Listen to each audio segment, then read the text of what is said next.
Assalamualaikum warahmatullahi wabarakatuh. Mohon izin Pak, mau izin memperkenalkan diri. Nama saya Binsar Hakim Aritona, NPT 1122050 dari kelas Meteorologi 5B. Dan di hari ini saya akan mempresentasikan jawaban dari 8 soal untuk penilaian ujian akhir semester Fisika Awan semester 5. Baik, kita lanjut saja. Jadi soal nomor satu itu jelaskan prinsip kerja radar, lidar, sodar, dan disdrometer dikaitkan dengan deteksi mikrofisis awan. Jadi yang pertama itu radar. Nah, radar ini singkatan dari radio detecting and ranging. Dalam pengamatan radar, mendeteksi target dengan memancarkan gelombang radio ke atmosfer melalui antena dan mengolah sinyal gelombang yang kembali diterima sehingga posisi, jarak, dan jenis objek dapat diketahui. Nah, saat melepaskan gelombang elektromagnetik magnetik ini, terdapat dua parameter yang digunakan radar cuaca, yaitu PT dan F. Nah, operasional radar yang keduanya akan diolah melalui perhitungan matematis dengan formula khusus yang dapat memberikan informasi yang dibutuhkan terkait kondisi atmosfer. Nah, informasi yang didapatkan itu ada arah dan posisi, intensitas, jenis objek, dan pergerakannya. Nah, ini adalah contoh sistem kerja dari radar yang ditunjukkan oleh gambar dari sumber MatOffice. Nah, kaitannya dalam mendeteksi mikrofisis awan itu sudah jelas bahwa radar cuaca ini digunakan untuk mendeteksi dan menganalisis partikel yang ada di atmosfer. Dapat berupa presipitasi seperti hujan, es, dan hail. Dengan menggunakan gelombang mikro yang menerima puls dari partikel tersebut, sehingga dapat ditangkap oleh radar cuaca tersebut. Nah, fungsi radar cuaca ini dapat mendeteksi pertumbuhan partikel tersebut yang akan jatuh ke permukaan.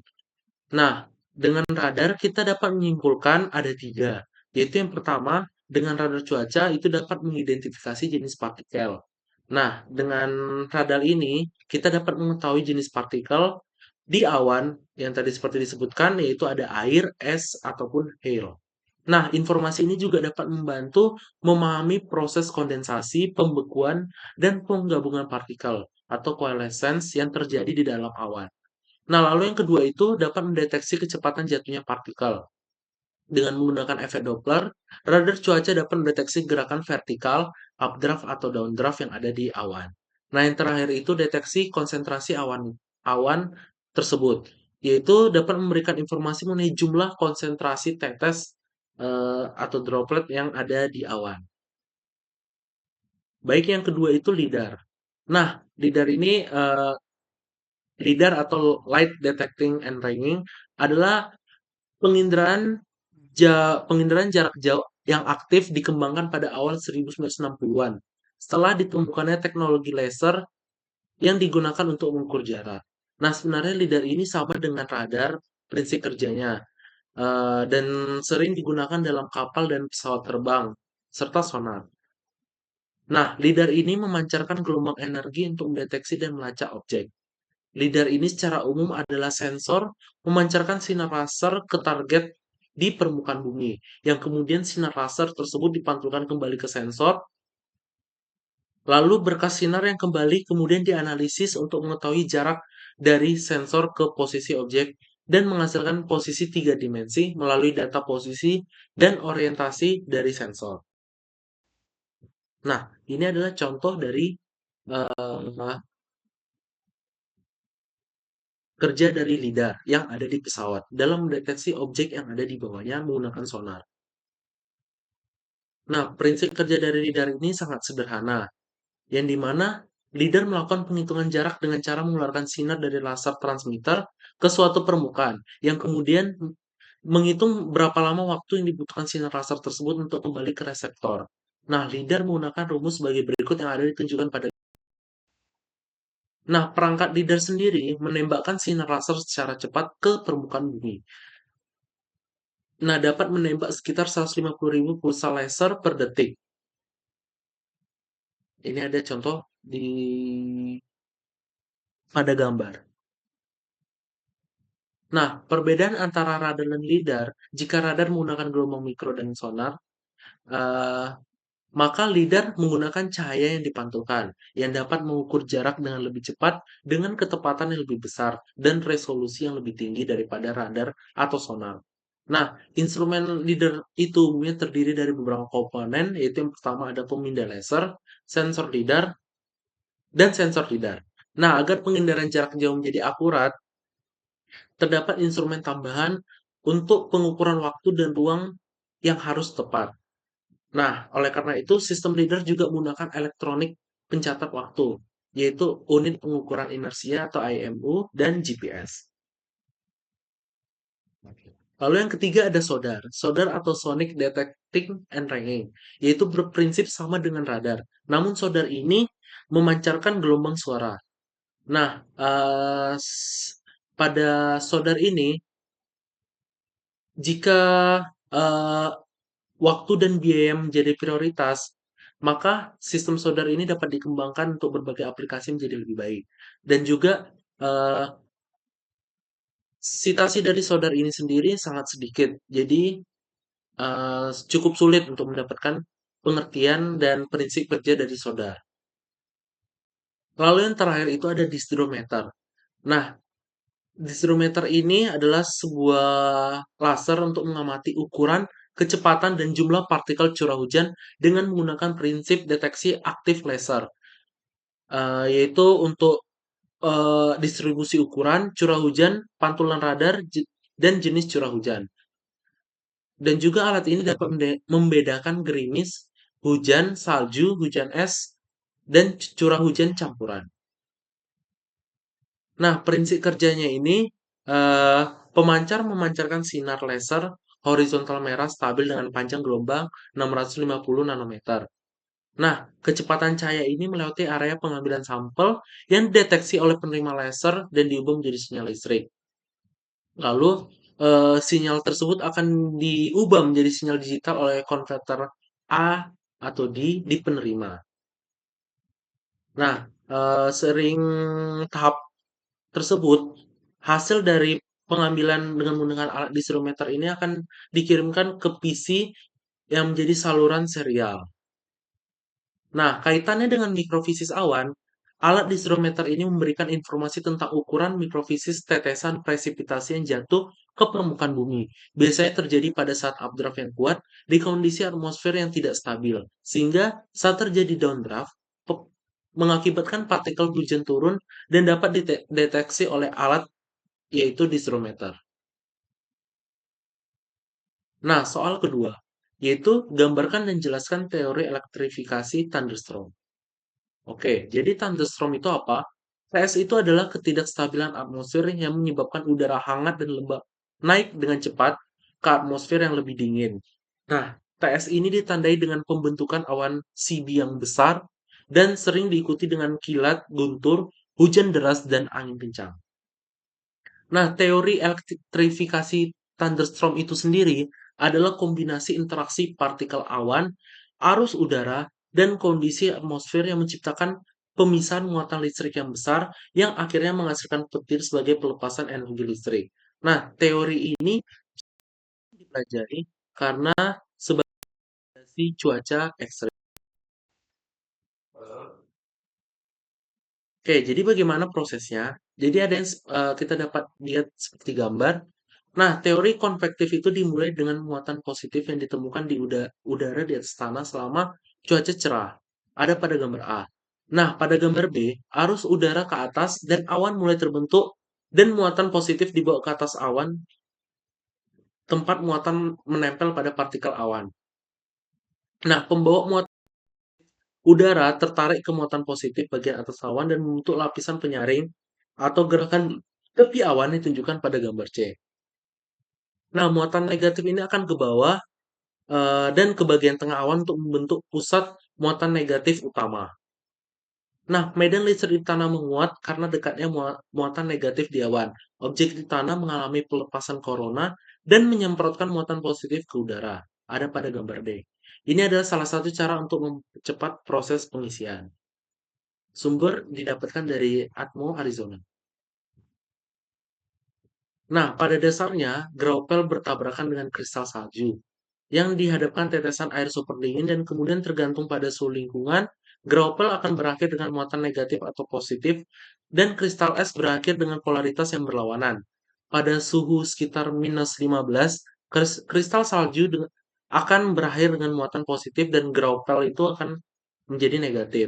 Nah, ukuran kecepatan jatuh yang berbeda dari dua jenis partikel ini menandakan bahwa mereka terpisah setelah adanya tabrakan. Nah, graupel yang negatif akan terkumpul di tengah awan dan kristal salju ke bagian awan yang akan terbawa ke bagian awan yang lebih tinggi. Nah, kita dapat melihat bahwa suhu pembalikan muatan ini dapat bervariasi tergantung pada kandungan air cair awan. Nah, jadi apa penyebabnya?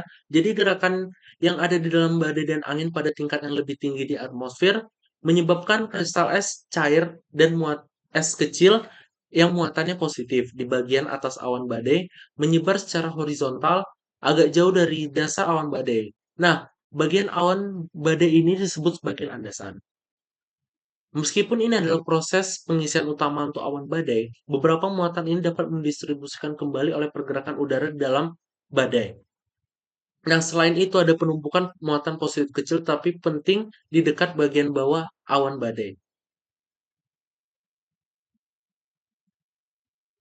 Nah, muatan di tanah dipengaruhi oleh muatan yang terkumpul di awan. Biasanya tanah memiliki muatan negatif yang sedikit.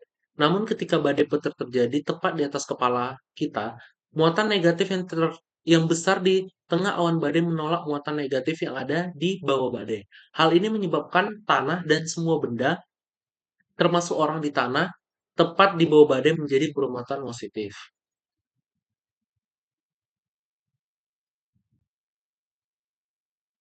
Oke, jadi selanjutnya yaitu soal nomor 3 terdiri dari 3 bagian, yaitu beberapa koreksi terhadap teori pertumbuhan difusi tetes hujan, proses mekanisme cloud seeding, dan perbedaan dasar model numerik awan. Oke, jadi yang pertama, beberapa koreksi terhadap teori pertumbuhan difusi tetes hujan. Nah, teori ini dikemukakan oleh Irving Langmuir pada 1948, yaitu bahwa tetes hujan tumbuh melalui dua proses, kondensasi dan difusi. Oke, jadi tiga koreksi terhadap teori pertumbuhan difusi, yaitu yang pertama ada efek kinetik. Nah, efek kinetik ini berkaitan dengan laju perpindahan panas, massa, dan momentum antara tetesan dan lingkungannya yang bergantung dengan bilangan Knudsen atau I per R. Dan dibagi menjadi tiga, yaitu ada yang dikurang I per R kurang satu, lebih dari satu, dan sama dengan satu. Nah, yang koreksi kedua itu ada ventilation effect atau efek ventilasi. Efek ventilasi yang merujuk pada aliran udara di sekitar tetesan atau partikel presipitasi yang jatuh. Nah, ini ada beberapa penjelasannya. eh, yang intinya, efek ini tetap penting dalam penguapan tetesan hujan dan pertumbuhan partikel presipitasi lainnya. Lalu yang kedua ada non-stationary growth, yaitu pertumbuhan ini terjadi dalam kondisi yang tidak stabil, di mana uap air dan suhu di sekitar tetesan terus berubah. Nah, pada permukaan tetesan mengembang dan menyusut secara dinamis. Karena tetesan bergerak, kondisi difusi yang sekitarnya terus menyesuaikan sehingga lapisan suhu dan uap beradaptasi secara cepat. Lalu yang terakhir ada unsteady updraft, yang dimana efek ini terjadi di area dengan arus udara naik yang bereselerasi atau melambat di dalam awan. Nah, kondisi ini memperluas spektrum ukuran tetesan karena terus mengaktifkan inti kondensasi baru.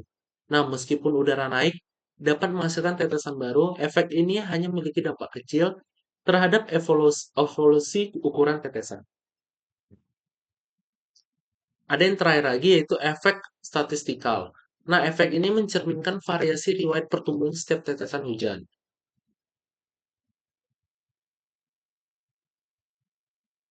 Oke, selanjutnya itu ada proses mekanisme cloud seeding pada awan hangat dan awan dingin. Jadi sebagai pendahuluan bahwa berdasarkan suhu lingkungan fisik atmosfer di mana awan tersebut berkembang, awan dibedakan jadi awan dingin dan awan hangat. Nah, terminologinya bahwa eh, awan di bawah titik beku itu disebut sebagai awan dingin dan di atas titik beku itu disebut awan hangat. Nah, ada terdapat contoh gambar yaitu di mana awan hangat dan awan dingin. Oke, masuk ke intinya, itu eh, cara atau menjadi prinsip untuk proses cloud seeding pada awan hangat, yaitu yang pertama ada pemilihan target awan, yang dimana awan dipilih yaitu sudah jelas CB. Lalu yang kedua adalah persiapan bahan semai, yang dimana untuk di awan hangat ini membutuhkan larutan garam higroskopis, yaitu NaCl atau CaCl2. Lalu yang ketiga ada pengangkutan bahan semai yang dapat menggunakan pesawat atau perangkat khusus. Lalu pas penyemaian, yaitu bahan semai disemprotkan ke dasar awan sehingga garam akan menyerap uap air di sekitarnya. Hal ini akan menciptakan inti kondensasi yang mempercepat pertumbuhan tetesan air. Lalu ada proses kondensasi, yang dimana inti kondensasi tersebut menarik uap air, menyebabkan tetesan air tumbuh lebih besar. Lalu ada koalensensi tetesan atau tabrakan, yang dimana tetesan air akan lebih besar dan akan bertabrakan dengan tetesan kecil. Lalu presipitasi, yaitu jika droplet sudah mencapai ukuran yang cukup dan berat, akan jatuh sebagai presipitasi atau hujan. Biasanya terjadi sekitar 15-20. Lalu yang kedua itu ada awan dingin, yang dimana untuk pemilihan awannya itu dapat memilih awan jenis CB, Nimbus 100 atau Cirrus. Lalu persiapan bahan semai di mana awan dingin ini membutuhkan zat AgL atau perak iodida berdasarkan penelitian, atau juga dapat menggunakan dry ice. Nah, saat pengangkutan atau penaburan sama dapat menggunakan pesawat atau perangkat lainnya. Lalu pada saat proses deposisi, setelah berada dalam awan, bahan semai bertindak sebagai inti es, memicu uap air super dingin untuk menyublim langsung menjadi kristal. Lalu pertumbuhan kristal es, interaksi antar kristal es, dan presipitasi yang dimana jika ketika partikel es menjadi cukup berat akan jatuh ke permukaan bumi sebagai salju. Lalu yang terakhir di bagian C itu perbedaan dasar persamaan satu dimensi, dua dimensi, dan tiga dimensi pada model numerik. Nah, ini sebagai pendahuluannya, model numerik awan adalah alat penting untuk memahami proses fisik yang terjadi di atmosfer. Nah, model satu dimensi ini intinya hanya mempertimbangkan perubahan di sepanjang arah vertikal, yaitu ketinggian atmosfer. Nah, model satu dimensi ini biasanya digunakan untuk mempelajari proses dasar yang bersifat lokal, seperti evolusi awan dalam kolom udara tertentu, proses kondensasi, atau distribusi vertikal uap air dan suhu. Nah, di model dua dimensi ini terdiri dari dua, yaitu model model aksis metrik yang persamaan yang digunakan diformulasikan dalam koordinat kutub silindris dan gradien-gradien azimut. Dalam semua persamaan diasumsikan sebagai nol. Lalu ada model slab asimetrik. Nah, model ini dapat mensimulasikan kondisi di bidang vertikal tunggal dengan asumsi bahwa sifat awan tidak bervariasi dalam arah ortogonal ke bidang. Lalu ada model tiga dimensi yang terakhir, yaitu diciptakan oleh model Steiner dengan membandingkan perkembangan awan kumulus kecil non-precipitating untuk kondisi lingkungan yang sama dengan domain dua dimensi dan tiga dimensi. Nah, penggunaan model-model tersebut telah menghasilkan pemahaman yang lebih baik tentang pentingnya pengangkatan skala besar dalam mengorganisir dan mempertahankan badai konvektif. Lalu yang soal nomor 4 yaitu jelasan proses mikrofisis awan. Nah, yang pertama itu ada uap air atau water vapor, yang dimana adalah bahan dasar dalam proses mikrofisika awan. Uap air mengalami berbagai proses yaitu kondensasi, deposisi, dan evaporasi. Nah, pengertiannya terdapat di PPT masing-masing komponen yaitu kondensasi, deposisi, dan evaporasi. Nah, yang kedua itu ada cloud water, yaitu yaitu tetesan air kecil di dalam awan yang mengalami berbagai proses seperti autokonversi, koleksi, dan riming, yaitu bagian cloud water. Nah, jika di bagian atau konversi akan jatuh sebagai hujan. Nah, di koleksi air dapat ditangkap oleh partikel lain seperti salju, graupel, atau es. Nah, akan menambah massa partikel yang menangkap. Lalu ada riming, yang dimana akan membuat graupel atau salju bertambah besar, sehingga akan menjadi salju. Seperti yang ada pada gambar.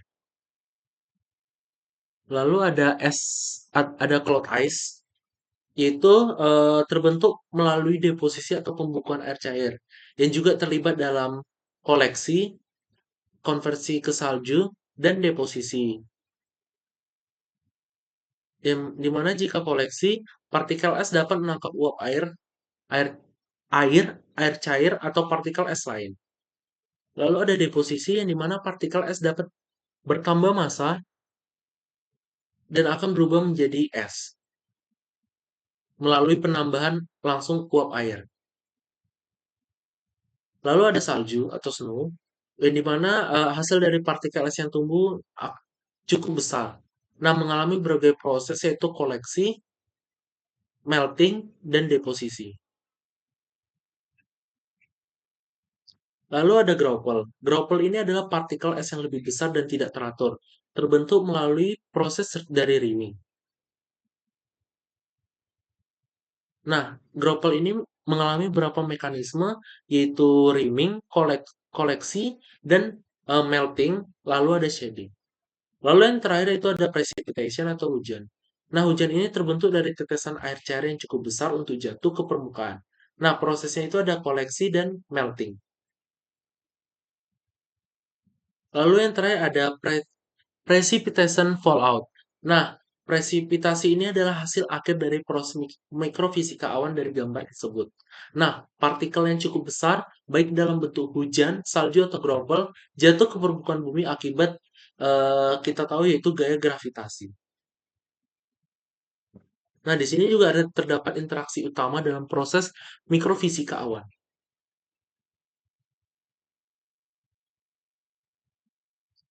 Nah, lalu kita lanjut ke soal nomor 5, yaitu sebuah drop atau tetes tumbuh dengan kondensasi dari radius 2 nanometer sampai 20 nanometer, yaitu dengan NPT saya 50, sehingga dapat kita ketahui dalam gambar sebagai berikut.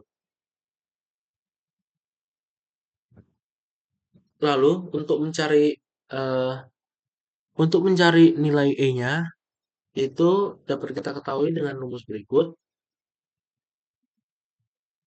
yaitu kita dapatkan 0,066 nanometer kuadrat per second.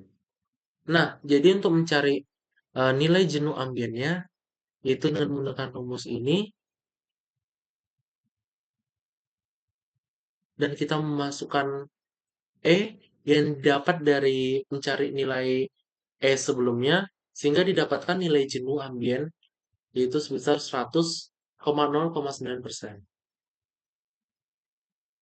Lalu ada soal kedua, yaitu menghitung curah hujan, yang dimana dengan NPT saya dapat diketahui yaitu diameternya 5 mm, lalu ada kecepatan yang jatuh yaitu 5 meter per second, lalu ada yang jumlah yaitu 25 tetes. Nah, rumus yang digunakan yaitu rumus distribusi Marshall and Palmer, yaitu sebagai berikut di gambar.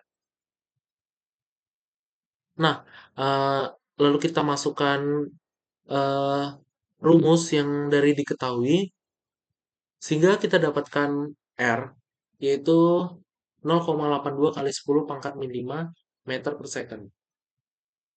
Lalu setelah itu, untuk mencari curah hujannya, yaitu kita ubah nilai dari R ke milimeter per hari untuk mendapatkan perhitungan curah hujannya. Jadi tinggal kita masukkan saja sehingga dapat dihasilkan bahwa nilai curah hujan pada soal ini itu 29,52 milimeter per hari.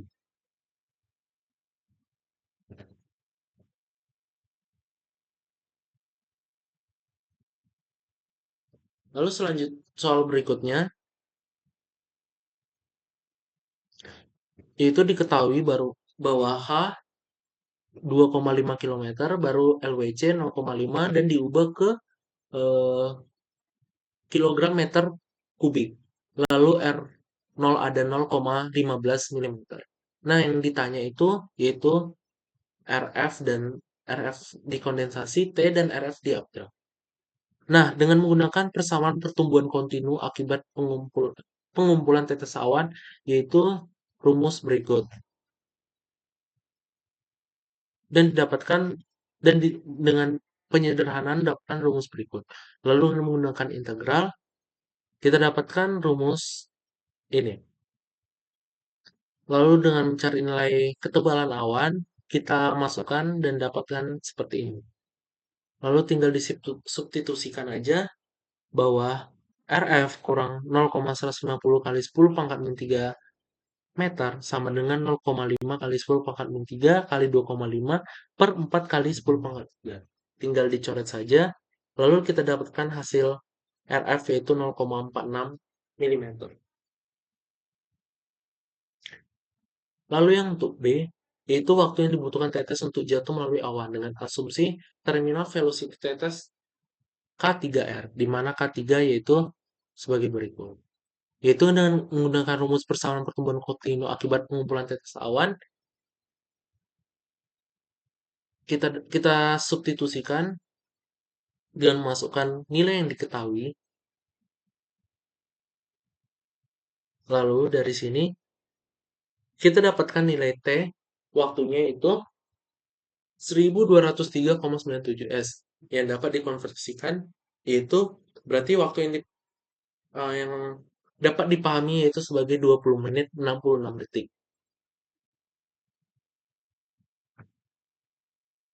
Lalu yang terakhir C, yaitu tentukan ukuran tetes pada bagian A yang muncul dari awan jika updraft sebesar 2 cm per second.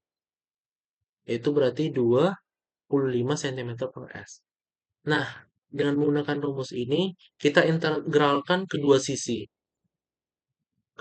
ini. Yaitu dapatlah sebagai berikut.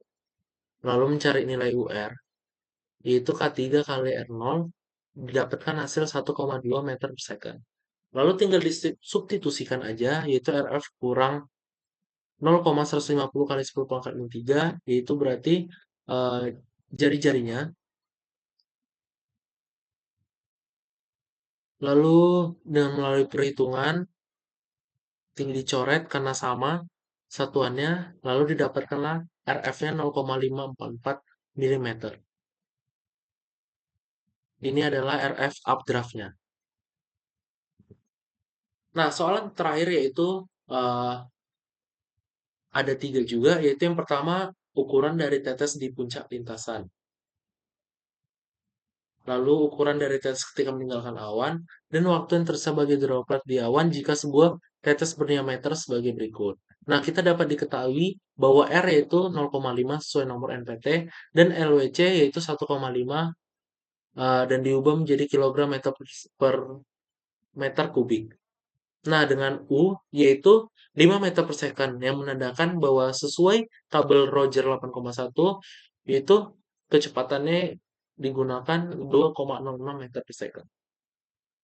Lalu untuk menjawab 8A dengan menggunakan rumus ini tinggal kita substitusikan saja sehingga didapatkan hasil bahwa RF-nya itu 0,818 mm. Lalu yang B dan C yaitu dengan menggunakan rumus UR per U kurang U kali RDR sama dengan ELWC per 4PW kali DT, itu kita substitusikan sebagai berikut.